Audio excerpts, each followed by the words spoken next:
புத்தாண்டு நல்வாழ்த்துக்கள்.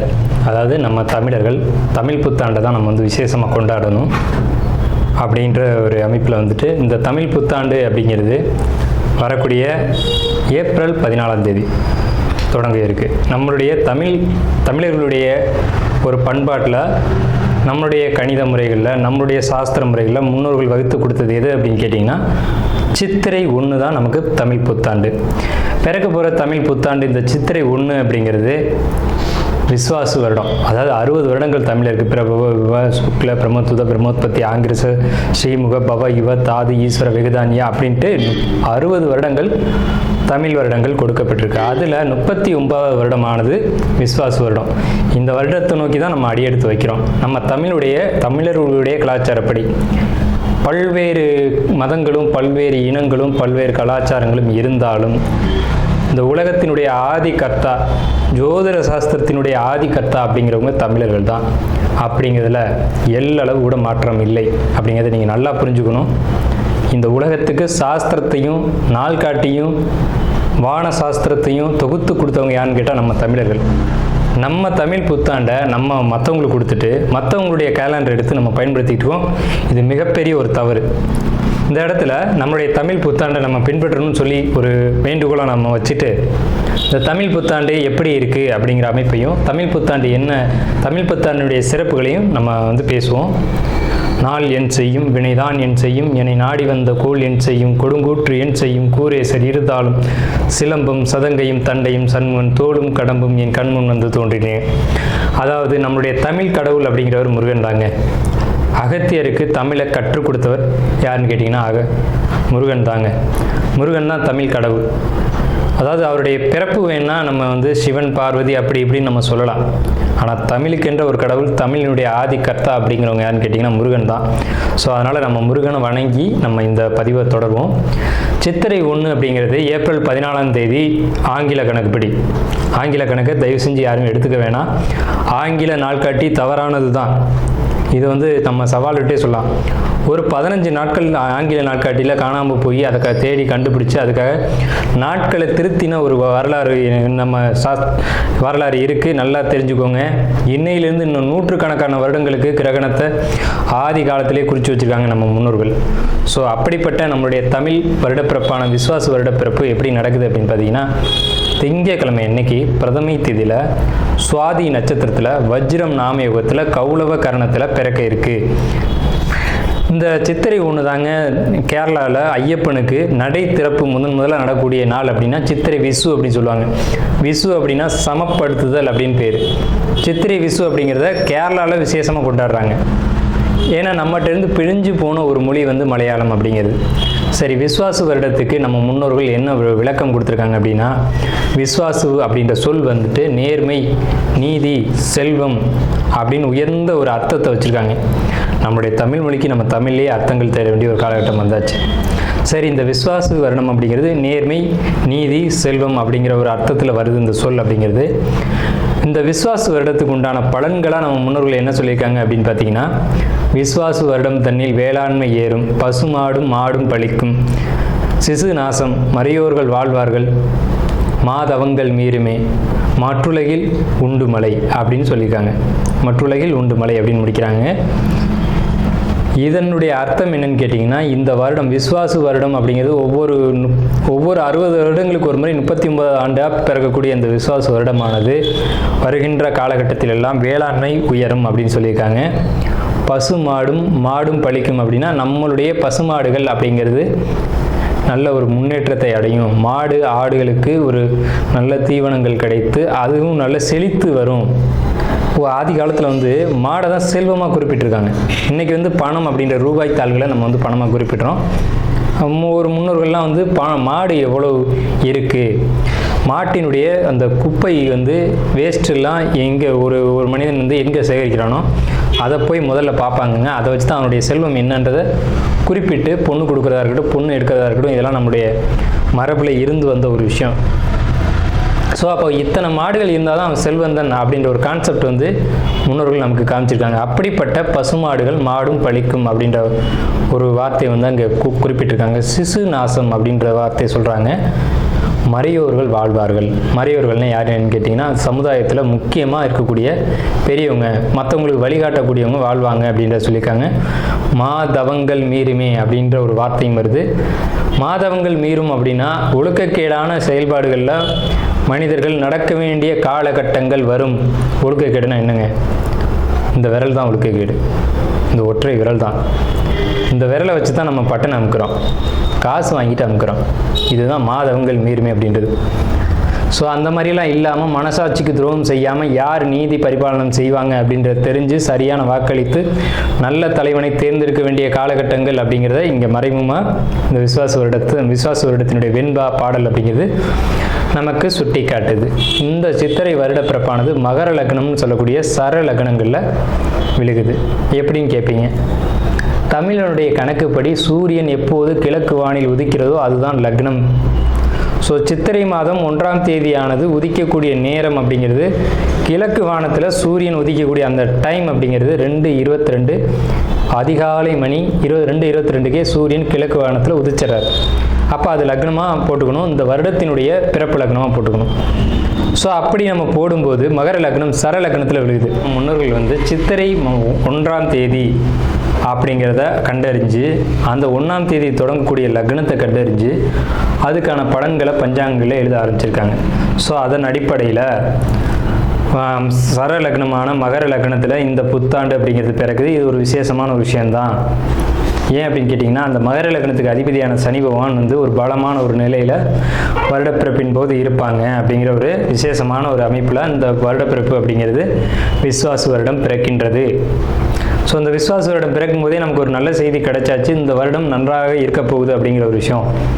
சரி, இதை சித்திரை மாதம் தான் நீங்கள் தமிழருடைய கலாச்சாரம் அப்படின்னு சொல்லிங்களே, இதுக்கு ஏதாவது ஆதாரம் இருக்கா அப்படின்னு கேட்டிங்கன்னா கண்டிப்பாக இருக்கிறது. புறநானூறு அப்படின்ற ஒரு தமிழ் இலக்கியம் இருக்குது. அதில் போய் தேடி பார்த்தீங்க அப்படின்னா தலைநாள் பூத்த பொன் இனர் வேங்கை அப்படின்ற சொல்லும், கனிவேங்கை நன்னாளே நாடி மலர்தலால் அப்படின்ற வார்த்தை வரும். அதாவது சித்திரை மாதத்தில் பூக்கள் அதிகமாக பூத்து குலுங்கும். அதனால தான் தலைநாள் அப்படின்ற சொல்ல யூஸ் பண்ணுறாங்க. தலைநாள்னா முதல் மாதம் அப்படின்னு, தலை மாதம் கடை மாதம் அப்படின்னு பிரிக்கிறாங்க. கனிவேங்கை நாடி மலர்தலால், கனிவேங்கை நல்லான் நாடி மலர்தலால், அந்த பூக்கள் பூக்கிறதுனால அந்த கனிவேங்கை மாதம் அப்படிங்கிறதையும் தலைநாள் பூத்த பொன் இனர் வேங்கை அப்படின்ற சொல்லும் புறநானூறு அப்படின்ற இலக்கியத்தில் தமிழ் மாதம் முதல் மாதம் சித்திரை மாதம்ன்ற குறிப்பீடு அங்கே இருக்குது. சரிங்களா? வண்ண மலர்கள் பூத்து குலுங்கக்கூடிய ஒரு பொன்னான மலர்கள், பொன் போன்ற மலர்கள். இன்றைக்கும் கேரளாவில் ஒரு மஞ்சள் நிறத்தில் தங்க நிறத்தில் பூக்கக்கூடிய பூக்களை பறித்து அவங்க விசேஷத்துக்கு சித்திரை 1 அன்னைக்கு கொண்டாடுறாங்க. அவங்க தமிழ் பண்பாடை பின்பற்றுறாங்க அப்படின்றத இதை நீங்கள் தெரிஞ்சுக்கலாம். சரிங்களா? இப்போ இந்த சித்திரைக்கு அதிதேவதை யாருன்னு கேட்டிங்கன்னா மகாவிஷ்ணு. மகாவிஷ்ணு தான் காக்கக்கூடிய கடவுள் அப்படின்னு சொல்கிறாங்க. மகாவிஷ்ணு எங்கும் நிறைந்தவர் அப்படின்னு சொல்கிறாங்க. சரிங்க சார், சித்திரை மாதம் விசேஷங்களை கொண்டாடலாமா அப்படின்ற ஒரு கேள்வி வரும். 100% கொண்டாடலாம். ஏன்னு கேளுங்க. இதுக்கு உதாரணம் ராமர் தான். ராமர் பட்டாபிஷேகம் ஏற்ற மாதம் எதுன்னு கேட்டிங்கன்னா சித்திரை மாதங்க. அப்போது விலக்கப்பட்ட மாதங்கள் அல்ல, இது விசேஷத்துக்கு ஏற்றுக்கொள்ளப்பட்ட மாதம் எதுன்னு கேட்டிங்கன்னா சித்திரை மாதம்தான். பகவத்கீதையிலே ஒரு வார்த்தை வருது, ருதுக்களில் நான் வசந்த ருதுவாக இருக்கிறேன் அப்படின்னு கிருஷ்ணன் சொல்கிறார். நம்மளுடைய வாக்கியம் இல்லை, இது பகவானுடைய சொல். அப்போ வசந்த ருது அப்படின்றது எதுன்னு கேட்டிங்கன்னா சித்திரை 1 தான் வசந்த ருதுவினுடைய தொடக்கம். வசந்த காலம் அப்படிங்கிறது வெயில் காலம் அப்படின்னு தான் பேர், கோடை காலம் அப்படின்னு பேர். வசந்த காலமானது சித்திரை வைகாசி, இந்த 2 மாதத்தையும் வசந்த காலம் அப்படின்னு குறிப்பிடுறாங்க சமஸ்கிருதத்தில். அப்போ இந்த வசந்த காலம் எனக்கு பிடித்த ருது அப்படின்னு சொல்கிறாரு கிருஷ்ணர். ஸோ ராமர் பட்டாபிஷேகம் ஏற்றுக்கிட்ட நாட்கள் எது அப்படின்னு கேட்டிங்கன்னா சித்திரை மாதம். அப்போ சித்திரை மாதம் புது வீடு வாங்கலாம், புது வீடுக்கு கிரகப்பிரவேசம் பண்ணலாம், புது மனை எழுப்பலாம், மனை சம்பந்தப்பட்ட விஷயங்கள், மங்கள காரியங்கள், இது எல்லாம் செய்வதற்கு உகந்த மாதம் சித்திரை மாதம். சரி, அப்போ அந்த சித்திரை மாதம் பார்த்திங்கன்னா சித்திரா பௌர்ணமி அப்படின்னு ஒன்று வரும். சித்திரை பௌர்ணமி அப்படின்ற ஒரு விசேஷம் வரும். சூரியன் மேசத்திலும் சந்திரன் துலாத்திலும் இருந்து சித்திரை நட்சத்திரம் வருகின்ற நாளில் பௌர்ணமி திதியானது உதிக்கும். ஒவ்வொரு தமிழ் மாதத்துக்கும் குறிப்பிட்ட நட்சத்திரத்தில் தான் பௌர்ணமி திதி வரும். அந்த திதி எந்த காலகட்டத்திலையும் மாறாது. அதனால தான் தமிழர்கள் ரொம்ப நுட்பமானவர்கள் நம்ம சொல்கிறோம். வைகாசி மாதம் அப்படின்னு எடுத்துக்கிட்டோம்னா அந்த மாதத்துக்கு பேர் வைகாசின்னு ஏன் வந்தது அப்படிங்கிறது தெரியணும். விசாக நட்சத்திரத்தில் பௌர்ணமி உதிக்கும்.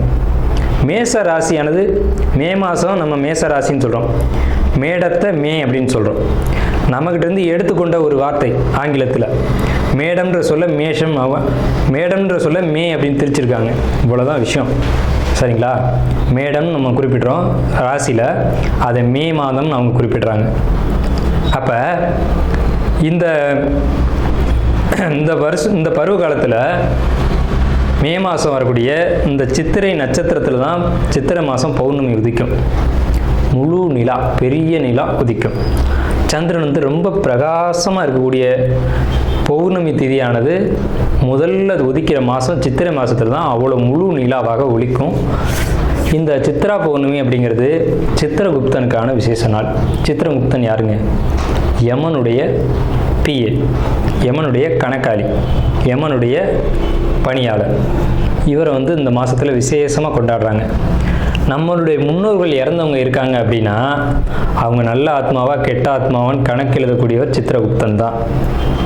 அந்த கணக்கு அவர் எழுதுறதுனால தான் சித்ரா பௌர்ணமி அன்னைக்கு நம்ம முன்னோர்களை கொண்டாடி விசேஷமாக வழிபாடு செய்கிறோம். தை 1 தமிழ் புத்தாண்டுன்னு கொண்டு வந்தாங்க. அதை முழுமையாக ஒரு வருடம் கூட அவங்களால கடைபிடிக்க முடியல. இன்னொரு வரைக்கும் அதுக்கான சரியான கணக்கீடுகளை அவங்களால கொடுக்க முடியலை. வார்த்தைக்கு தை 1 தான், இது வந்து நாங்கள் ஆதாரத்தை கண்டுபிடிச்சிட்டோம், எங்கள்கிட்ட இது இருக்குது அது இருக்குது அப்படின்லாம் சொன்னாங்க. ஆனால் ஒரு தெளிவான ஒரு விஷயத்தை அவங்களால கொடுக்க முடியல. அதுக்கான ஒரு காலண்டரையோ நாட்காட்டியோ அவங்களால கொடுக்க முடியல. சித்திரை 1 தான் தமிழர்களுக்கான புத்தாண்டு. அந்த புத்தாண்டை விசேஷமாக கொண்டாடணும். எப்படிலாம் கொண்டாடலாம் சார்? எப்படி கொண்டாடலாம்? சித்திரை மாதத்துக்கு முத நாளே அதுக்கு நம்ம தயாராகணும். நம்மளுடைய பாரம்பரிய உடைகளை அன்றைக்கி அணியணும். என்னது நம்ம பாரம்பரிய உடை அப்படின்னு கேட்டிங்கன்னா, தும்பப்பூ மல்லு வேட்டின்னு கேள்விப்பட்டிருப்பீங்க. மல்லு வேட்டி வந்து தும்ப நிறத்தில் தாங்க இருக்கும். தமிழருடைய உடை அப்படின்னு எடுத்துக்கிட்டிங்கன்னா, நம்ம வந்து வெயிலில் இருக்கக்கூடியவங்க, விவசாயம் பண்ணக்கூடியவங்க, உழைக்கக்கூடியவங்க, நமக்கு வந்து மல்லு வேட்டி தான் ஒத்து வரும். இந்த இப்போ கலாச்சாரம் மாறிடுச்சு, என்னென்னவோ உடைகள் அணிகிறாங்க. அதெல்லாம் நமக்கான உடை கிடையாது. தும்பப்பூ மல்லு வேட்டி தான் நமக்கான உடை. அப்போ இந்த மல்லு துணியை தான் நம்ம வஸ்திரத்தை அணியணும். மேல் சட்டை போடக்கூடிய வழக்கம் நம்மளுடைய கலாச்சாரத்தில் கிடையாது. அப்படி போடுறது ரொம்ப தவறான விஷயம். நம்ம தவறான விஷயத்தை நோக்கி போய்கிட்டுருவோம். ஒரு ஊசியில் குத்தி ஒரு துணியை நெஞ்சு நீங்கள் போட்டிங்கன்னா நீங்கள் தமிழர்களே கிடையாது. உறுதியாக சொல்லுவேன்.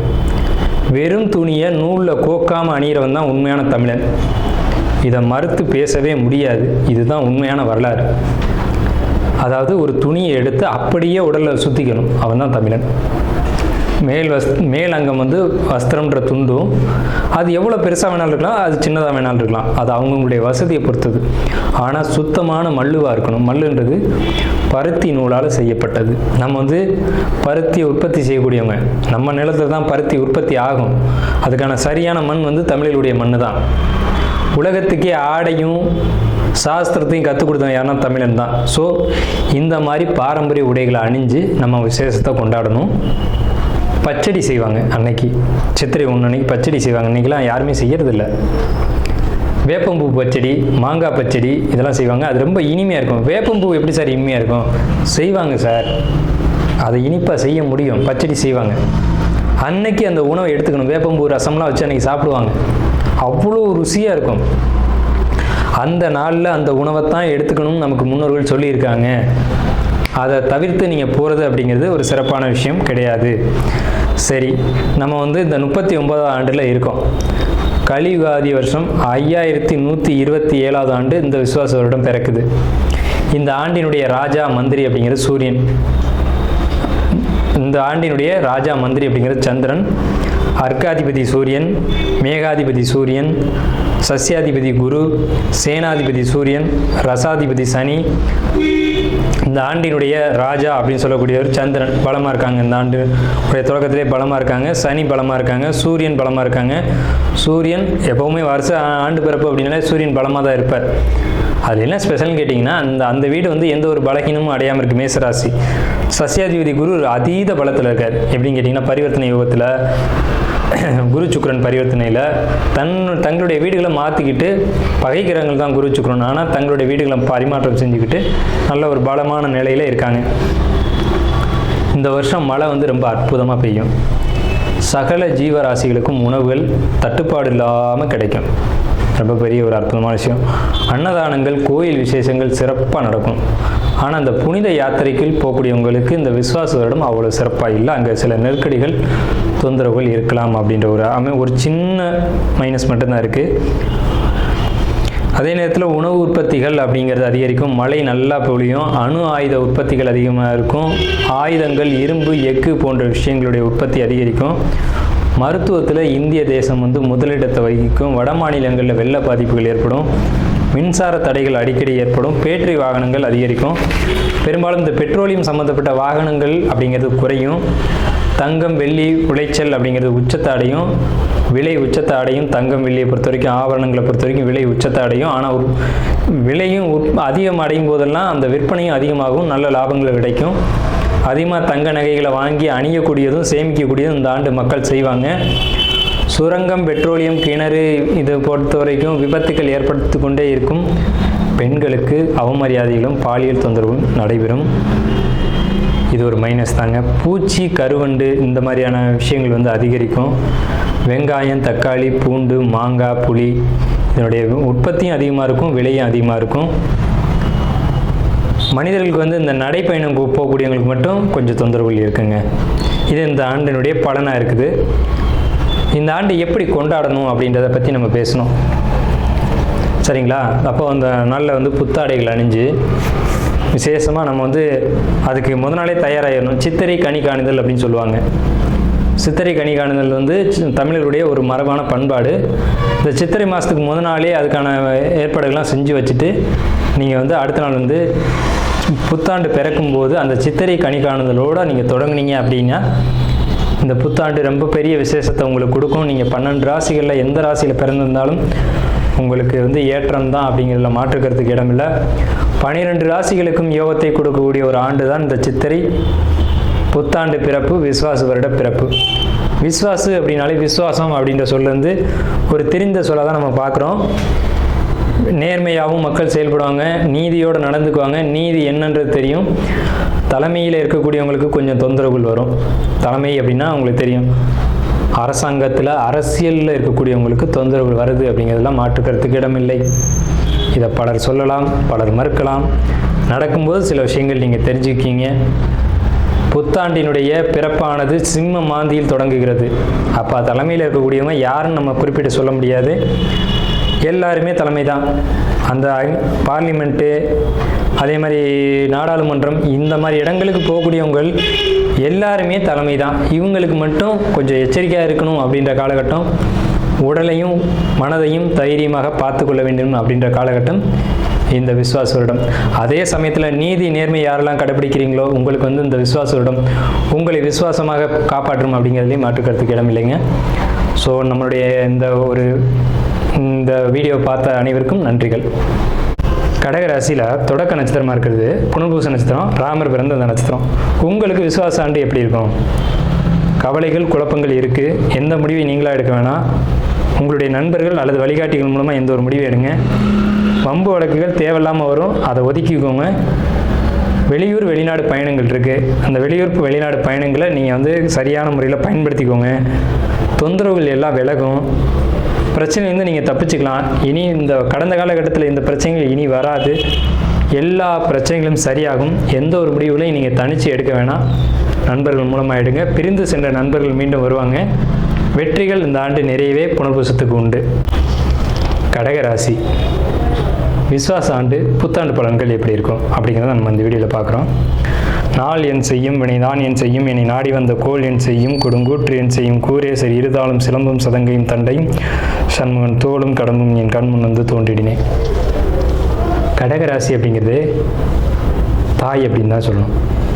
கடகத்தினுடைய உருவம் நண்டு. நண்டு என்ன செய்யும்னு பார்த்தீங்கன்னா தாய்மையினுடைய உச்சபட்சமான ஒரு உயிரினம் தான் இந்த கடகம் அப்படி சொல்லக்கூடிய நண்டு. இந்த கடகராசிக்குன்னு சில பொதுவான ஒரு உயர்வான விஷயங்கள்லாம் நிறையவே இருக்குது.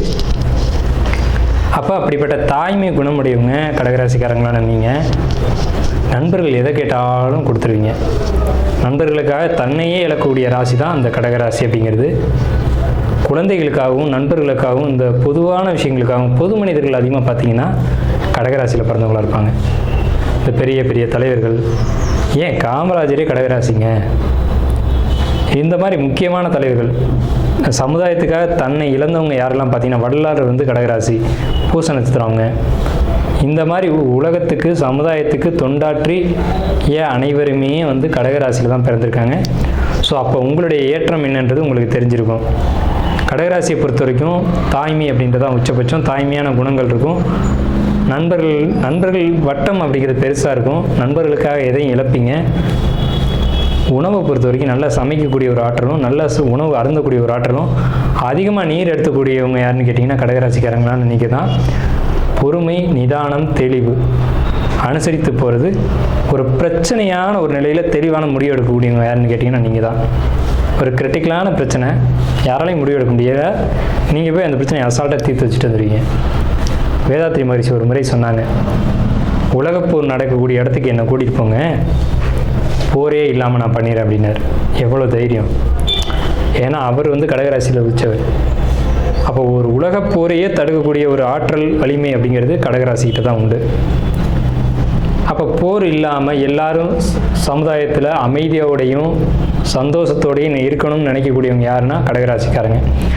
அப்படிப்பட்ட நீங்கள் இருக்கக்கூடிய குடும்பத்தை நீங்கள் எப்படி பார்த்துருக்கீங்க அப்படிங்கிறத நீங்களே புரிஞ்சுக்கோங்க. அப்படிப்பட்ட உங்களுக்கு இந்த கடகராசிக்காரங்களா நீங்கள் வந்து அதிகமாக பேச மாட்டீங்க, ஒரு வார்த்தை 2 வார்த்தை தான் பேசுவீங்க. ஆனால் பேசுகிற வார்த்தைகளுடைய அர்த்தம் பயங்கரமாக இருக்கும். அப்போ கடகராசிக்காரங்களை உயர்த்தி பேசணுன்னா மற்ற ராசிக்காரங்க வந்து அப்போ நாங்கள்லாம் அறிவோடு இல்லையா அப்படின்ற மாதிரியான ஒரு கேள்விகள் எழுப்பக்கூடும். ஸோ அதை நம்ம பார்ப்போம். உங்களுடைய கேரக்டர் தான் நம்ம பார்த்துட்ருக்கோம். அப்படிப்பட்ட உங்களுக்கு இந்த காலகட்டம் எப்படி இருக்குது அப்படிங்கிறத நம்ம பார்க்குறோம். இழக்க வேண்டியது ஒன்றுமே இல்லை, எல்லாம் இழந்தாச்சு. எதையும் இழக்கிறதுலையும் கவலைப்படாத ராசி கடகராசி தான்.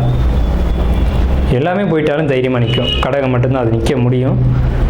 அப்படிப்பட்ட உங்களையும் எல்லாத்தையும் இழக்க வச்சும் வேடிக்கை பார்த்தாச்சு. ஸோ ஒரு சிலர் சொல்லுவாங்க, சில குறிப்பிட்ட ராசிகளை மட்டும் சனி பகவான் எதுவுமே பண்ண மாட்டார் அப்படிம்பாங்க. அதெல்லாம் உண்மையானு பார்த்தா அந்த ராசிக்காரங்களை கேட்டால் தான் அதோட உண்மை தெரியும். அப்படிலாம் கிடையாது. 12 ராசியுமே சனி பகவான் ஆட்டி படைப்பார், 12 ராசியுமே சனி பகவான் வாழ வைப்பார். ஸோ இந்த கடந்த காலகட்டத்தை பொறுத்த வரைக்கும் நான் சிம்பிளாக சொல்லுவேங்க, பாரப்பா பானுமைந்தன் பால்மதிக்கு எட்டி நிற்க, சிரித்திட்டேன் ஜென்மனுக்கு அநேக துன்பம், செத்திறந்து போவதற்கோர் எண்ணம் கொள்வார் அப்படின்ற நிலையில் இருந்த நீங்கள் விஸ்வாச ஆண்டில் எப்படி இருக்க போகிறீங்க அப்படிங்கிறதான் இப்போ கேள்வி. விஸ்வாச ஆண்டு அப்படின்றத பொறுத்த வரைக்கும் கணமுள்ள தனமாறு லாபம் ஒன்றில், கதிர்மைந்தன் தான் இருக்க தனலாபம், தனமுண்டு பிதுதோஷன் சத்ருபங்கன், தரணிதனின் பேர் விளங்கும் அரசன் லாபம் அப்படின்னு சொல்லியிருக்காங்க. அதாவது சனி பகவான் 9ஆம் இடத்துக்கு வரும்போது எல்லா உயர்வான பதவிகளும் உங்களுக்கு கிடைக்கும் அப்படின்னு அர்த்தம். இழந்ததை மீண்டும் பெறக்கூடிய அமைப்பு அப்படிங்கிறது 9ஆம் இடம் தாங்க. அதனால தான் அதுக்கு பேர் பாக்கியஸ்தானம்னு வச்சான். இப்போ நீங்கள் இழந்ததை பூரா பெறக்கூடிய காலகட்டம். சொத்தை இழந்தீங்களா, பணத்தை இழந்தீங்களா, பொருளை இழந்தீங்களா, உறவுகளை இழந்தீங்களா, நண்பர்களை இழந்தீங்களா, எல்லாமே திரும்பி வந்து உங்களை சேரும். அதனால தான் தனம் உண்டு பிதுதோஷம் சத்ருபங்கன், தரணிதனில் பேர் விளங்கும் அரசன் லாபம்னு சொன்னாங்க. அரசாங்க உதவிகள் வரைக்கும் உங்களுக்கு கிடைக்கும் இந்த காலகட்டத்தில். சார் ஒரு லோன் போட்டிருக்கேன், வருமா? கண்டிப்பாக வரும். வீடு கட்டலாமா? அரசாங்க உதவியோடு வீடு கட்டுவீங்க. உங்கள் பணம் வேணாங்க, அரசே உங்களுக்கு கட்டி கொடுக்கும். ஸோ அப்பேற்பட்ட உயர்வான காலகட்டம் எதுன்னு கேட்டிங்கன்னா கடகராசிக்கு இந்த காலகட்டம் தான். சார் விரைய குருன்னு சொல்கிறாங்க, நீங்கள் என்ன இப்படி சொல்லியிருக்கீங்க? ஆமாம், பொன்னவன் 12 ஏற பொன்ராமன் மாதே பொன்ராமன் கையம்பால் ராவணன் மாண்டான் இல்லைன்னு நான் சொல்லலை. ஆனால் இன்னொரு பக்கம் பார்க்கணும்ல, ராமன் கையால் ராவணன் மாண்டது குரு 12 வரும்போது தான், இல்லைன்னு யார் சொன்னது? அது மூல நூலில் சொல்லப்பட்ட விஷயம். அப்போ அந்த குரு பகவானுடைய பார்வைக்குன்னு ஒரு யோகம் இருக்கும்ல.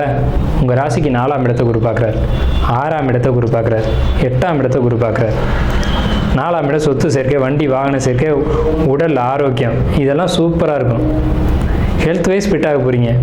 இது வரைக்கும் உடம்புல பிரச்சனை இருந்தது, உடம்புலனா குறிப்பாக இருதயம் மார்பு சம்மந்தப்பட்ட பிரச்சனைகள் இருந்தது, அது நிவர்த்தி செய்து கொடுக்க போகிறாங்க. என்ன சார் 1.5 வருஷமாக உடம்புல அவ்வளோ பிரச்சனை இருந்தது, திடீர்னு காணாமல் போயிருன்றீங்க, நம்பவே முடியல அப்படின்னு சொன்னாலும் இப்போ பாருங்கள், அது நம்புகிற மாதிரியான காலகட்டம். விஸ்வாச ஆண்டு தொடங்கின சித்திரை 1ஆம் தேதி உங்களுக்கு தெரியும். சரிங்களா? விஸ்வாசன்றது சாதாரண விஷயம் இல்லை. விஸ்வாசுக்கே நிறைய ஏற்றங்கள் உண்டு. விஸ்வாசு தவிடம் தண்ணில் வேளாண்மை ஏறும், பசுமாடு மாடும் பழிக்கும், சிசு மரணம், மறையோர்கள் வாழ்வார்கள், மாதவங்கள் மீறுமே, மாற்றுலகில் உண்டு மழைன்னு சொல்லியிருக்காங்க. அப்போ வேளாண்மை ஏறும், வருமானம் உயரும், உங்களுக்கும் வருமானம் உயரும். பொதுவாக இந்த ஒரு வருடம் பிறக்குது அப்படின்னா அந்த வருடத்தினுடைய பலன் யாருக்கு அதிகமாக கிடைக்கும்னா கடகத்துக்கு தான் கிடைக்கும். ஏன்னா கடகத்தையும் சிம்மத்தையும் தான் முக்கியமான பாயிண்டாக வச்சுருக்காங்க. இந்த உலகத்தினுடைய முதல் புள்ளி ஆரம்பிக்கிறதே கடகத்தில் தாங்க. அதனால தாங்க தாயின்னு சொன்னேன். அப்படிப்பட்ட உங்களுக்கு இந்த ஆண்டு அப்படிங்கிறது விஸ்வாச வருடத்தில் மிகப்பெரிய ஏற்றங்கள், தொழில் முன்னேற்றங்கள், புதிய வாய்ப்புகள், அரசு வேலைக்கு யாரெல்லாம் காத்துட்ருக்கீங்களோ, அரசாங்க வேலை யாருக்கெல்லாம் வேணும்னு நினைக்கிறீங்களோ அவங்களுக்கு அரசாங்க வேலை கிடைக்கும். இல்லை சார் நான் ஆல்ரெடி அரசு வேலையில் தான் இருக்கேன், ப்ரொமோஷன் இல்லை, இன்க்ரிமெண்ட் இல்லை, டீமோரேட் பண்ணிட்டாங்க, வேலையிலேருந்து தூக்கிட்டாங்க, திருப்பி சேர்த்துக்கோங்க. திருப்பி உங்களுடைய ப்ரொமோஷனை கொடுப்பாங்க. உங்களுக்கு என்ன சேலரி அதை கரெக்டாக கொடுப்பாங்க. சஸ்பெண்ட் ஆர்டர் கொடுத்துருந்தாங்க அப்படின்னாலும் அதை ரிவோக் பண்ணிக்குவாங்க, திருப்பி ரீஜாயின் பண்ணலாம். அந்த ஜாப்லையும் பிரச்சனை தீரும். அதே மாதிரி சார் நான் அரசு வேலையில் தான் இருக்கேன், என் பையன் மேலே ஒரு கேஸ் இருக்குது, கேஸ்லேருந்து ரிமூவ் பண்ணிடுவாங்க, உங்களுக்கு ஜட்ஜ்மெண்ட் வந்துடும். உங்களுடைய உறவுகள் மேலே இருந்த பழி பாவங்கள் தீரக்கூடிய காலகட்டம்.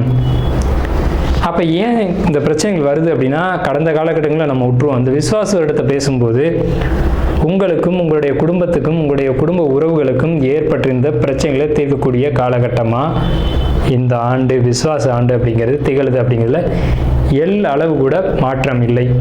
இல்லை சார் அப்படி இருந்தாலும் எங்களுக்கு ஏதாவது பரிகாரங்கள் சொல்லுங்கள் அப்படின்னு கேட்டிங்க அப்படின்னா எல்லாமே பாசிட்டிவாக இருக்க. உங்களுக்கு எதுக்கு பரிகாரம் இருந்தாலும் சொல்கிறேன். நந்திகேஸ்வரருக்கு பிரதோஷ வேளையில் பச்சரிசி, நெய், அதே மாதிரி அபிஷேக பொருட்கள், விபூதி, சந்தனம், குங்குமம், இதில் எது முடியுமோ அதை வாங்கி கொடுங்க.